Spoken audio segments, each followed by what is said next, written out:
start almost every clip with okay or all right, and then I have to cut it. So, what do you need to start reading tarot? Well, you need a tarot deck.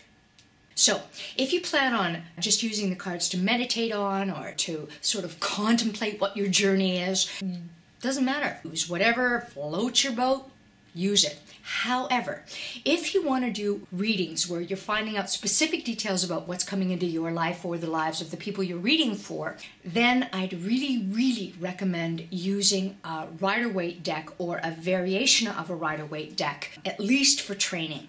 Now, the reason why I say that is the Rider-Waite deck, aside from being the iconic tarot deck for this century, it has the most specific earthy images. These images are still very relatable to the realities of day-to-day life. So, for example, Nine of Wands, guy has he's got a bandage around his head. That can be a brain injury or problems with your head. He is leaning on a staff. That can be problems walking, problems with balance, so vertigo. There's a big-ass gate behind him, so this can be security. He's standing guard, so it can be shift work because guards usually don't just work 9 to 5. You get the idea. So because the images are so real and so relatable to very specific things in our lives now, it is the best to learn the details of the card.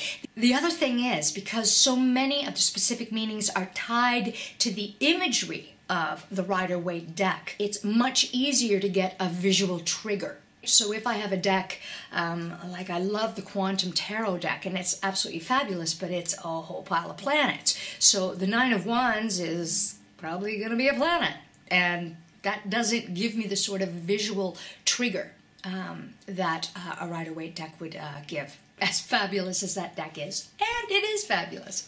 So you get the idea. So for the purposes of training, for the purposes of detailed reading, I strongly suggest Rider-Waite or a variation of thereof.